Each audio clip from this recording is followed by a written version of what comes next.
T'as déjà entendu l'expression « faut pas tirer sur l'ambulance » ? Parce qu'apparemment l'armée israélienne, non.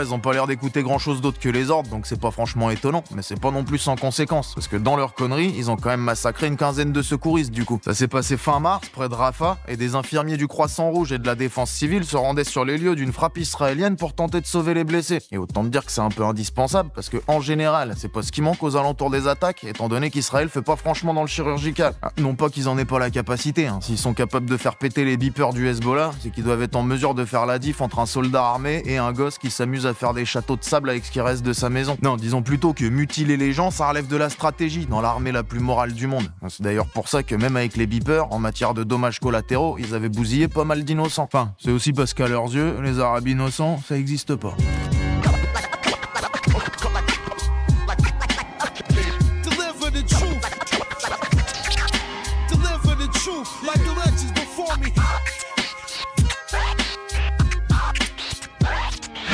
Dis-toi que les services secrets israéliens, ils avaient même mis un message sur les beepers juste avant pour que les mecs les sortent et qu'ils les tiennent à deux mains au moment de l'explosion pour faire un maximum de dégâts dans la déflagration. Et oui, parce que si aux yeux d'Israël et ses soutiens, rien ne pouvait justifier le 7 octobre, ça les a pas empêchés d'utiliser le 7 octobre pour justifier absolument tout par la suite. Devant cette barbarie, je veux redire ici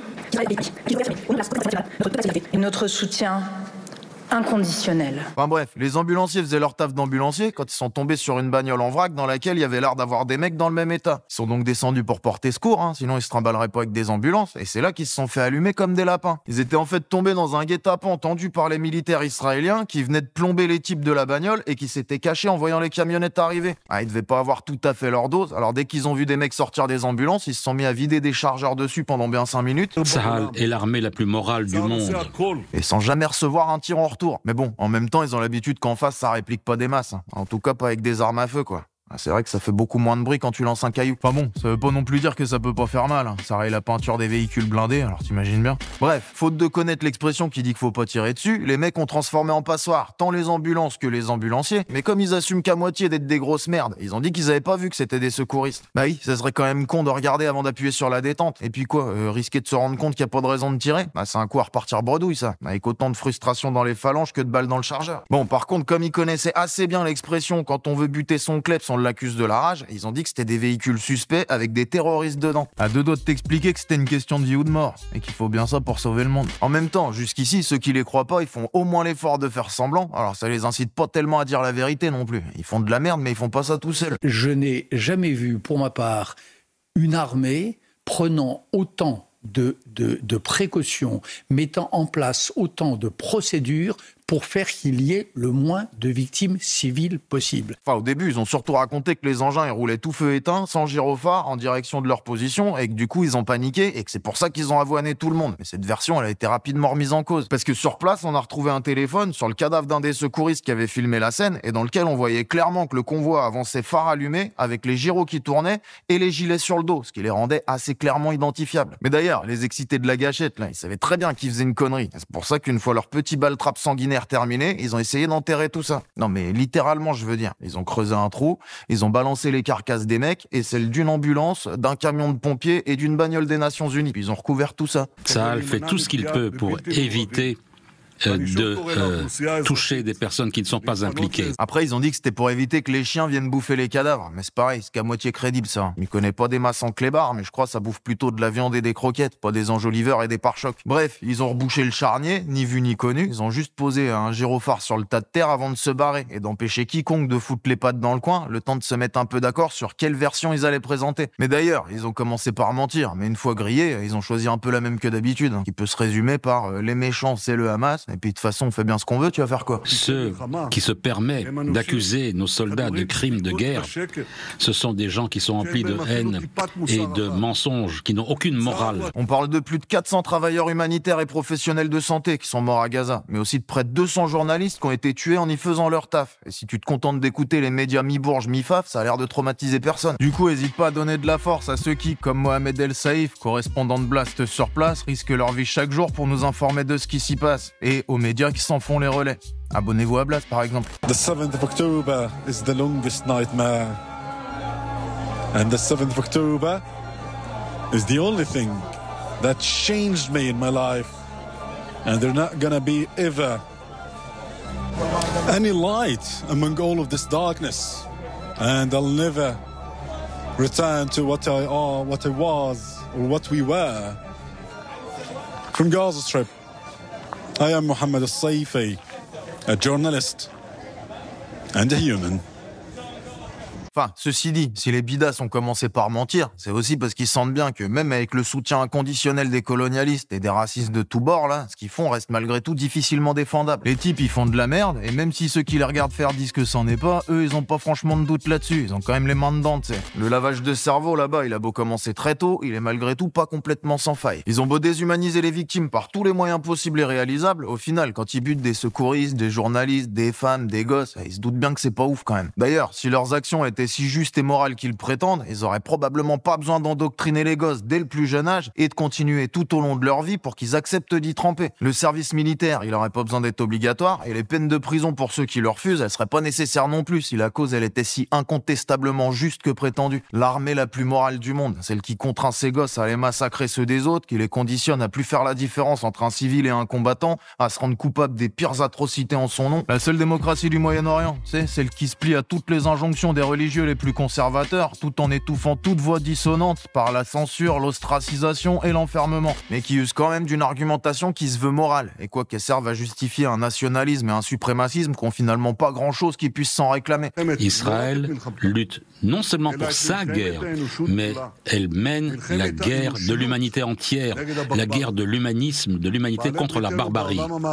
On y justifie les pires exactions par la brutalité de la boucherie qu'a été le 7 octobre. Œil pour œil, méthode terroriste pour méthode terroriste, bain de sang pour bain de sang. C'est pas une vengeance, c'est la justice. Comme si Israël avait commencé à bousiller des innocents à ce moment-là. Comme si pendant l'offensive de 2014, il n'y avait pas déjà eu beaucoup plus de morts parmi les civils que parmi les soldats, dont une très grande partie étaient des femmes et des gosses. Et comme si c'était pas déjà le cas en 2008 et encore bien avant. Comme si l'alternative pour les Palestiniens, elle s'égarait pas seulement entre ceux qui les chassent en chantant mort aux Arabes et ceux qui chantaient nous vous apportons la paix tout en les chassant de leur terre. Comme si l'histoire de ce conflit hautement déséquilibré n'était pas une histoire coloniale, qu'elle avait commencé la semaine dernière, et comme si nous, l'Occident, n'avait pas instrumentalisé la souffrance de tout un peuple pour tâcher de lui faire oublier à quel point on en était la cause. Et comme si on continuait pas aujourd'hui de s'en servir pour pouvoir profiter d'une base militaire avancée dans une zone qu'on est encore et toujours bien incapable de contrôler. L'armée israélienne, elle dissimule, elle justifie, elle enterre les preuves, et nous, ici, on fout la tête dans le sable. De toute façon, c'est rien d'autre que des juifs et des arabes qui s'entretuent. C'est bien trop insignifiant aux yeux de notre impérialisme pour y prêter la moindre attention. Et j'en veux bien moins aux descendants de déportés qui ont baigné dans le suprémacisme, qui ont été endoctrinés depuis leur premier jour et qui font aujourd'hui ce qu'ils ont été dressés à faire pour répondre à une situation qu'ils ont été conditionnés à percevoir comme ingérable,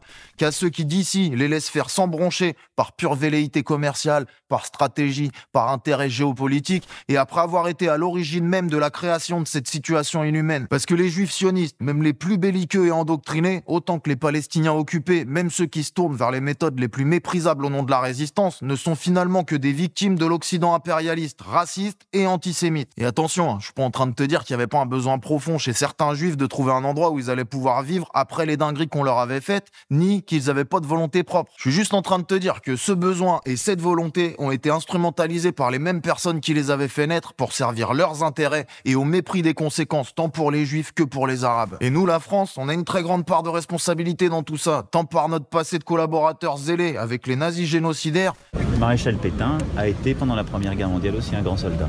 Voilà. C'est une réalité de notre pays.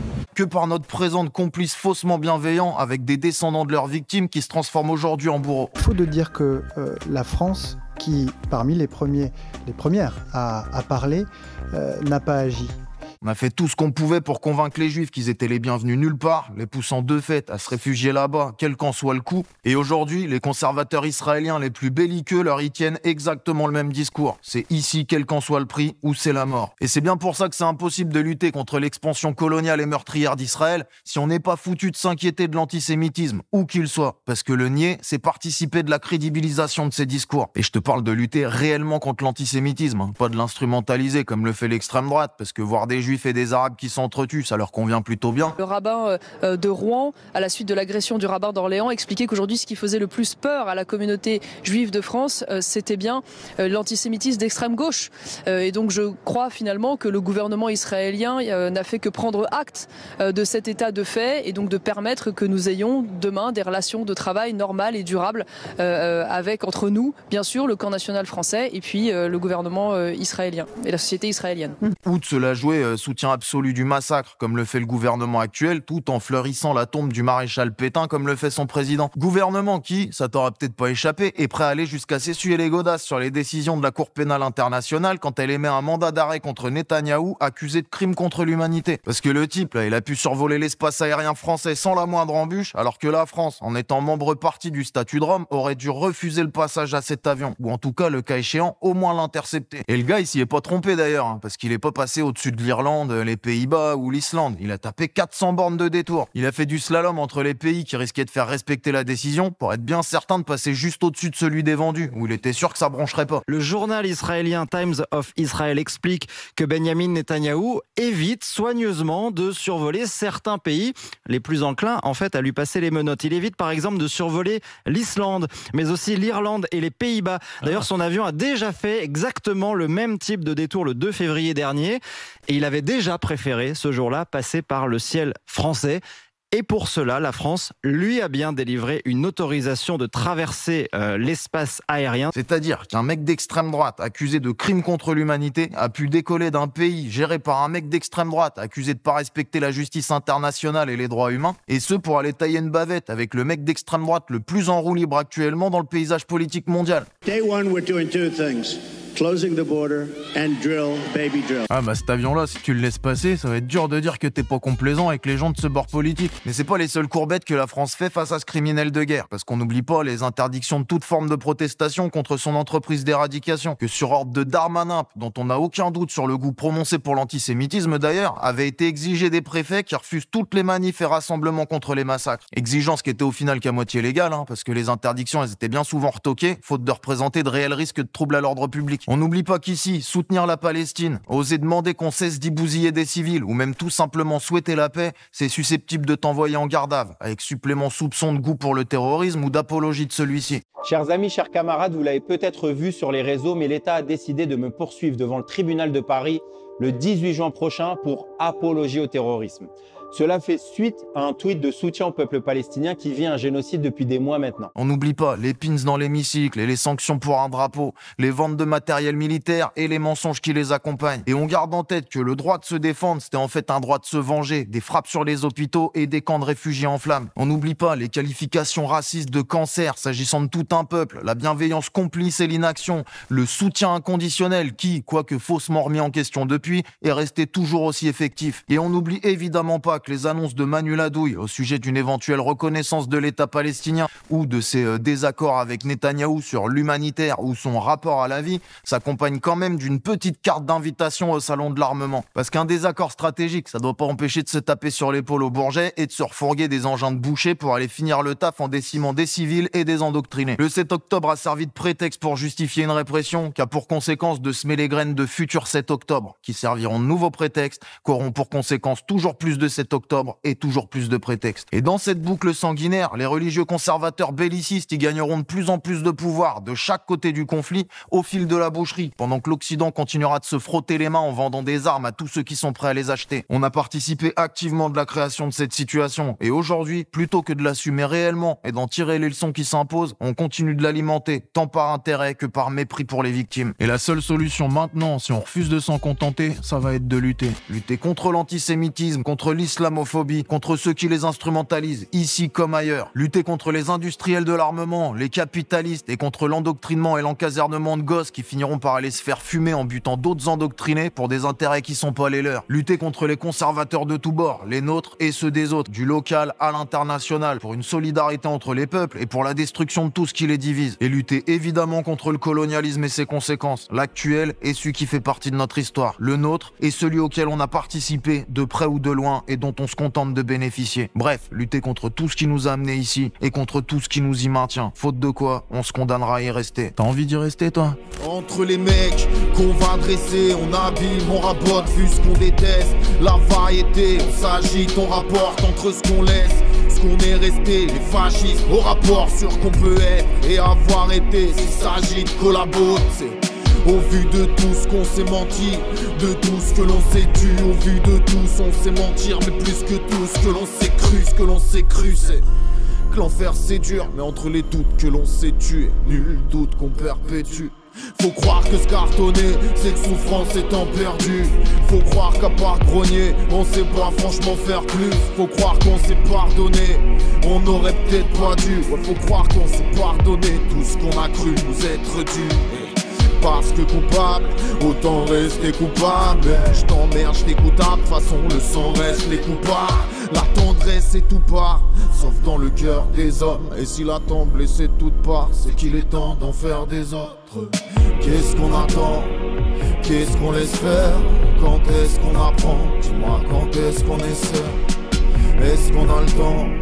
Qu'est-ce qu'on espère de? Quand est-ce qu'on va changer? Dis-moi quand est-ce qu'on va faire mieux? Qu'est-ce qu'on attend? Qu'est-ce qu'on laisse faire? Quand est-ce qu'on apprend? Dis-moi quand est-ce qu'on essaie? Est-ce qu'on a le temps? Qu'est-ce qu'on espère de? Quand est-ce qu'on va changer? Dis-moi quand est-ce qu'on va faire mieux? Qu'est-ce qu'on attend? Qu'est-ce qu'on laisse faire? Quand est-ce qu'on apprend? Dis-moi quand est-ce qu'on essaie?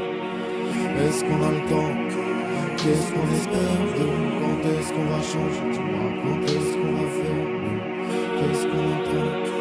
Qu'est-ce qu'on laisse faire? Quand est-ce qu'on apprend? Dis-moi quand est-ce